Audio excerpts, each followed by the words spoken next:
الأول نقول كده بسم الله الرحمن الرحيم، اللهم صل وسلم وبارك على سيدنا محمد وعلى آله وصحبه وسلم. ازيكم يا حبايبي؟ عاملين ايه؟ كل سنة وانتم طيبين ورمضان كريم والله أكرم عليكم جميعا. تمام. أنا حبيت بس ايه أقول لكم الكلمتين دول. الفيديو ده معمول على نصين. يعني ايه نصين؟ يعني معمول على ليل ونهار. دي تحضيرات للأكل أو الحاجة اللي هنعملها بالليل علشان نصبح الصبح نكمل بقية الأكل بتاعنا. ودي كرومبايه كنت جايباها زي ما انتم شايفينها كده. ايه، لقيت الورق الاخضر بتاعها تخين كده، والمهم ايه، فصلته عن الكرومبايه خالص، وقلت يلا هشوف منه حلو واغسله وايه واسلقه. إيه ورا الكرومبايه نفسها زي ما انتم شفتوها كده. انا قورتها واشتلت الراس بس بتاعتها او القرمايه بتاعتها دي، وسبت إيه الكرومبايه زي ما هي علشان هسلقها في الحله كده او في الميه زي ما هي بحله. ويعني هحطها دلوقتي في الحله اللي انتم شايفينها دي. انما الورق الاخضر ده إيه، قلت هشوف ايه اللي فيه او ايه اللي يعني هيطلع منه حلو اسلقه. تمام كده تمام. وفي الاول بقى كنت جايبه من السوق طماطم زي ما قلت لكم برضو في فيديوهات قبل كده. إيه يعني طريه مش طريه يعني بايظه، لا، اللي فيها خبطه مخبوطه من القفص. إيه حته قشرة منها طايرة، يعني ايه. بجيبها دي اقوم جايه غسلاها بعد ما اجي من السوق، واقوم حطاها على النار وزي ما شفتوها كده وايه، ومعاها معلقتين سكر واخليها ايه صلصة يعني. المهم ايه، انا بحب طعمها كده عما تكون ايه مفرومة فريش إيه في الاكل. المهم هنا بقى ايه، غلينا المية زي ما شفتوا، وحطينا ايه ملح علشان طبعا إيه الكرنب بيبقى فيه إيه سكر، او برضو علشان برضو يبقى طعمه إيه موزون حلو. حطينا ايه كبشة ملح كده كبيرة وحلوة في قلب المية ايه بعد ما غلت علشان الحلة الألمونيا ما تزرقش ايه قبل ايه ما تغلي، لان لو حطيناها من اول ما حطينا المية على النار هيخلي الحلة تبقى زرقاء او ترضى يعني على الاكل. بعد ما المية غلت بقى حطينا الايه الملح، وسقطنا كده زي ما شفتوا الكرنبايه وايه، وبقيت زي ما شفتوا كده ايه افصل هي يعني عامه الورق مفصول. لعند ما احس ان الورقه خلاص دي زي ما مش شايفين كده ايه، اقوم ايه فصلها بالمعلقه اللي في ايدي دي، واقوم شايلها بايدي وحطها على ايه على صينيه ومفرداهم كده ايه على الصينيه علشان ما يتحطوش على بعض، فيفضلوا إيه فيهم إيه يعني يفضلوا سخنين، يستووا اكتر. انما كده يعني يتفردوا يبقوا ايه حلوين. وقلنا بقى برضو ايه من ضمن التجهيزات نجهز ايه البشاميل ونركنه، ما علشان يعني احنا الناس بتفضل سهرانة طول الليل في رمضان، وعما تقوم الظهر ايه ما بتقدرش تقوم تعمل حاجة. فقلت بقى ايه اجهز الحاجات دي كلها واسيبها واركنها، والصبح ايه على اقوم بقى براحتي كده وعلى مهلي ايه اقوم ايه اللي باقي هعمله. فهنا عملت البشاميل، وكان برضو قبل منها عملت الايه الصلصة. إيه يعني المهم هنا بقى جيت ايه زي ما شفتوا كده معايا، جبت كيسين بشاميل وقمت جاية في شوية سمنة او ايا كان، يعني سمنة مخلوطة زيت اللي انتوا بتحبوه، ايه سمنة بلدي صافي مفيش اي مشكلة. المهم جبتها وايه واديتهم تشويحة كده لعنده ما لونهم غير او وريحتهم برضو طلعت، وايه ونزلت عليهم باللبن زي ما انتم شايفين كده، يعني واحدة واحدة علشان ايه ما يكلكعش منك، وعشان إيه انت عارفة تتحكمي فيه ازاي. إيه انا عارفة عشان يعني هنزل فيه بسرعة بايدي يعني سريعة، او هضربه بايا كان بقى بالخلاط بالمضرب بايا كان، إيه يعني هعرف افككه ازاي.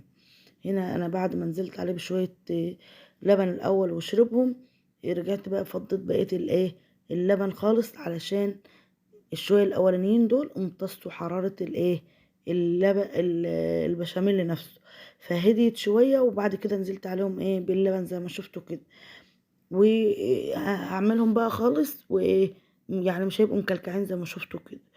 إيه وعشان ما يبقوش فيهم حاجة مكلكعة، واعمله واركنه واسيبه ايه لبكرة.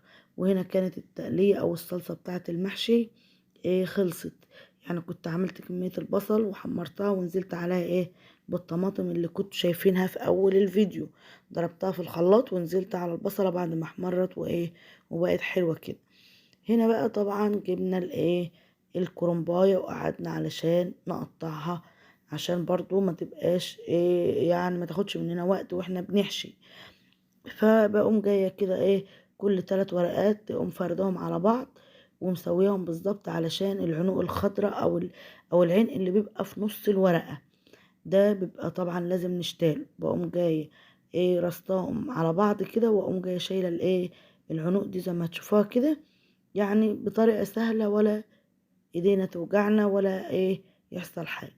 والسكينة كده واقوم ايه قسمة الورقة نصين، هما بقى هي كام طبق فوق بعض، بس بقوم من النص واقوم قسمهم كده واقوم ايه راجعة حطاهم طبقتين على بعض، واقوم جاية ايه برضو رصاهم ومسوياهم، والحتة اللي هي تبقى تخينة واقوم ايه شايلاها برضو بالسكين، واقوم جاية إيه مقطعاهم بالطول مرة وبالعرض مرة. زي ما هتشوفوا معايا كده انا كمان مش عارفة اتحكم في طول الورقة، فبجيبها ايه حتة بحتة علشان اعرف اتحكم فيه. وهنا زي ما شايفين يعني هو يومها بصراحة اللي ضايقني او عذبني شوية في التقطيع هو ايه ورق الكرنب، مع انه هو تقطيعه سهل جدا ومفيش فيه حاجة، بس مني ايه كان في الكرنباية دي كان فيها ورقها كان يعني ايه احنا بنقول عليه ورق معرق، يعني في عروق او ايه او تخينة شوية. هي دي اللي ايه تعبتني في ايه في الوقت ده. ف لعند ما ايه ما اقوم مسويه الورق واقوم جايه ايه عاملاه ايه على بعض رصاه زي ما انتم شايفين كده، واقوم جايه ايه مقطعه. وكانت ده بقى صباحنا وصباح الملك لله. ايه, تاني يوم بقى دوت جبت اللحمه وعملت العصاج. طبعا اللحمه المفرومه فرمت لها بصلتين حلوين كده كبار او 3 ايه يعني مسطنين، وفرمتهم وشوحتهم شويه بفص توم. وقمت نازله ايه عليهم بالعصاج زي ما انتم شايفين كده. ده حته توم عايزه اوريها لكم يعني ان هي ايه في البصله، لان كانت اللقطه بتاعت البصل والثوم ما كانتش ايجت، ف عشان كده بوريها لكم. وقلت بقى طبعا اللحمه اعملها واركنها علشان على ما نحشي او نعمل اي حاجه تانية نكون ايه اللحمه استوت. وزي ما انتم عارفين انا بحب اللحمه متشوحه، فكان في حته دهن في اللحمه فحطيتها كده ايه تسلي. يعني ايه تسلي؟ يعني تنزل الدهن اللي فيها يبقى سائل، ما تبقاش كتل زي ما هي كده، بتخلي الشوربه لها طعم وشكل وريحه وحلو يعني. المهم هنا بقى ايه طبعا اللحمه مغسوله ومتنضفه. في ناس بتقول إيه ما تتغسلش وناس بتقول تتغسل، انا بقى يعني من الفريق اللي بيقول ايه تتغسل. انا بحب اغسلها وممكن اعصر عليها ليمونه واغسلها واظبطها تمام التمام. المهم ايه كده ايه غسلتها وشوحتها، إيه حطيتها قصدي يعني في الحله كده ورصيتها وتمام، واحط عليها برضو الحاجات اللي احنا ايه اللي اي ست بيت بتحطها. شوف بقى انت عندك ايه اللي انت عايزاه، بس الاساسيات طبعا طماطم بصل بهارات بقى زي ما انت عايزه. إيه مفيش اي مشكله، انا بحط قرفه إيه ورق لورا إيه فلفل اسود، يعني ايا كان اللي انا عايزاه بحطه. إيه هنا بقى سلفتي قالت ايه هات المحشي وانا هحشيهولك. يعني ربنا يجازاها عنا خير بجد، هي اللي ايه نجدتني في موضوع المحشي يوم. قلت لها إيه عندك اهو اتصرفي فيه بمعرفتك. قالت ماشي. قالت هاتيلي بس الحاجه في الصاله وايه وسيبك وشوفي انت هتعملي ايه وسيبك مني خالص، وشوفي انت هتعملي ايه واعملي وانا مع نفسي هنا. قلت لها خلاص تمام. فروضة حولت لها كل حاجه قدامها ومعاها كده ايه، وهي عملت زي ما شفتوا بقى حطت الصلصة والعند الخضرة قطعتها، وحطت الرز وعملت الخلطة، وحطت ملح فلفل شطة كمون كزبرة ناشفة، يعني حطت البهارات كاملة وايه. وهي بقى سبتها تحشي مع نفسها، وانا دخلت عملت الايه زي ما شفتوا كده إيه سلقت المكرونة. معلش انا اسف. وبالمناسبة كنت انا برضو ايه يعني قبل ما اسلق الكرنب كنت قورت المكرونة. هنا بقى زي ما شفتوا كده سلقت المكرونة وطبعا عندنا ايه كفتة عايزين نعملها. المهم برضو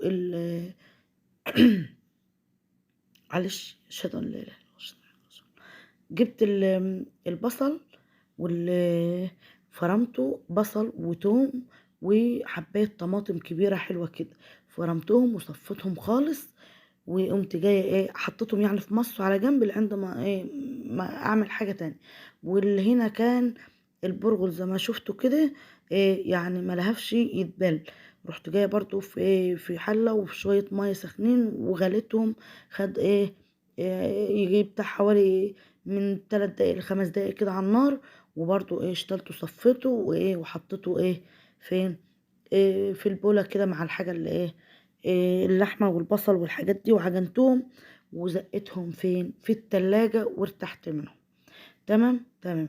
هنا بقى كان البشاميل عايزين طبعا ايه نعمله نكمله. كانت في الوقت ده كان استغفر الله العظيم اللحمة طبعا استوت ومش استوت، كانت يعني اتحط عليها الشوربة وكانت غلت وخدنا ايه كرنبين منها. إيه كان عندي بقى لبن وانا نسيت خالص ان عندي لبن، فزودت ايه كرنبين شوربه اللي انتوا شفتوهم دول، ويعني لفتهم كده بالمضرب لعند ما ايه ما البشاميل تشربهم. في الوقت ده افتكرت ان انا عندي ايه ان انا عندي لبن. جبت اللبن بقى وايه وزودته على البشاميل وضربته تاني بالمضرب كده اه. إيه انا كل ده بحط يعني مفكره ان ايه ان انا ما عنديش إيه لبن. فلما روضة قالت لي يا ماما انتي اللبن اللي في التلاجة ده انتي مشيتي قلت هتعملي بيه بشاميل، قلت لها والله يا بنتي انت بنت حلال، وراحت عن بالي خالص. ايه المهم إيه هنا بقى اللي عند ما ايه, إيه ما حطيت الشوربه قلت لها خلاص مش نافع انا هنكمله بقى لو احتاجنا هنكمله. جيت بقى لما لقيت البشاميل اللي محتاج تاني ان انا احطه قلت لا بقى خلاص طالما في لبن مش هحط شوربه، هحط شوربه ليه. كملت بقى زودت الايه اللبن بعدها. يمكن اللقطه دي ما تجيش بس انا بقول لكم او بحكي لكم ايه على الايه على اللي حصل. تمام. خليكم بقى مصحصحين معايا كده وركزوا علشان ايه اللي اللي جاي ضرب نار زي ما بقول. كان في الوقت ده بنتي وسلفتي إيه هي بنت سلفتي وبنت سلفتي وامها او سلفتي وبنتها يعني اختاروا بقى اللي انتوا عايزين. كانوا في الوقت ده إيه اسراء هي وامها قاعدين ايه في الصالة. المهم قالت لها اقعدي قصادي لما ايه لما احشي إيه وتمام. حشولي إيه الكوسة وجبتها حطيت عليها الشوربة زي ما شايفين كده وايه ودخلتها الفرن. إيه زودتها الشوربة وقلت لها مع نفسك بقى ايه في الفرن علشان يعني حاجة والهم ايه انزال منها، او يعني ايه دي حاجة وخلاص راحت إيه يعني شغلانة وخلصت. وهنا بقى كانت ايه المكرونة طبعا إيه عاملينها، فقلت طالما الفرن شغال اسيبه في حاله يعني إيه اقعد بقى اللي فيه يخلص واسيبه والع دي تيجي لا طبعا ما ينفعش. فالمهم جبناها وطبعا حطينا عليها البشاميل وطبقناها زي ما هتشوفوا معانا كده ايه في الفيديو. وسامعاكي اللي بتقولي هي بتعمل بايديها وانت يا اختي ما بتعمليش بايدك عندكم في بيتكم. يعني انا غاسله ايدي انا ورايا كده الحوض على طول اي حاجه كل شويه يعني ايه، رغم ان انا ايديا ما شاء الله يعني عليها بس بتتبري من كل شويه اغسل ايدي كل شويه اشطف ايدي. الحمد لله يعني النظافه ايه مطلوبه. ان ما كانش عشان خاطركم عشان خاطر انا وعيالي او انا وولادي ايه يعني برضو ما يبقاش في ايديا حاجه. ايه المهم كان هنا العصاج زي ما شفتوه برضو في الفيديو كنت قطعت عليه ايه قرن فلفل اخضر كده خليله ايه ريحه وايه وطعم حلو. فقطعته وشوحته تاني مع اللحمه اللي عند ما ايه ما خدت جنس يعني خدت من ريحته كده وبقى ايه ريحته حلو. فجينا بعد ما تشوح والكلام من ده جيت نزلته فين على على المكرونه ونطبقه ايه ونحط عليه الطبقه التانية علشان ايه ندخلها فين؟ الفرن زي ما قلت لكم. وهنا بقى نحط عليه ايه كرنيب كده ولا كرنيبين بشاميل، يعني بيخلوه ايه ريحته وطعمه برضو ايه حلوين على الطبقة بتاعة اللحمة اللي هي العصاج نفسها. كله بيبقى شارب، يبقى تحس ان ايه ان انتي حاطة فيها كريمة كده، بيبقى ايه كله طعمه حلو. يعني بصراحة انا اول مرة اجربها كده، بس كانت ربكم والحق يعني كان طعمها حلو. انا قلت ايه اقول لكم على على التكة دي او التركة دي، علشان ايه يعني اللي يحب ايه يجربها. ايه وبعد ما طبقنا بقى الطبقة التانية من المكرونة، ايه, حطينا البشاميل. وفي بالبشاميل ده بقى كنا حاطين يجي كام معلقة ايه قشطة. دول بقى هيغنوكي عن المكرونة، عن مكرونة ايه مش قلت هنهيس، هيغنوكي عن عن الجبنة الموتزاريلا، عن الجبنة المثلثات. هيغنوا يعني عن اي جبنة، او كمان عن البيض. لو بتحط على الوش بيض برضو هيغنوا عن البيض. عامة هتشوفوا ايه وشها معايا، وهتعرفوا ايه انا بقول على ايه لما تطلع من الفرن. وكان معانا ايه رز بسمتي. كنت إيه روضة قالت يا ماما انا عايزه اكل رز بسمتي، انا قلت لها حاضر. ايه يلا ما هو النهارده يوم ومحسوب عليا. جبت بصلايه كبيره زي ما شفتها كده، وشوحتها لعند ما ما خدت لون، ونزلت عليها بجزرايه مبشوره، وبرضو قرن فلفل كبير لعند ما اشوحهم كده مع بعض، وياخدوا لون، يعني مش ياخدوا لون، يتبالوا كده مع بعض. وفي الوقت ده انزل عليهم بالرز اللي انتوا شفتوه ده. في نفس الوقت ده بقى جبنا الكفتة دي، حطيت عليها بهاراتها، واللي هي كانت اللي كانت ملح فلفل كمون، حبة كزبرة، بهارات كفتة، يعني زي ما اقول اللي انت عايزة اعمل ودي بقى ست ست الحبايب يا حبيب، كانت قالت هاتي هنا وانا اصبع معاك. وهنا كان شكل الرز اهوت ومنظره بعد ما استوى، وكانت دي شكل المكرونة بعد ما طلعت من الفرن. يعني بالله عليكم ده بقى كان، انا ما حطيتش عليها اقسم بالله اي نوع من انواع الجبن خالص. وده كان شكل سفرتنا، يعني عشان خاطر ست الحبايب يا حبيبة، وبيذلوني وبيقولوا لي انت بتذلينا بالاكل.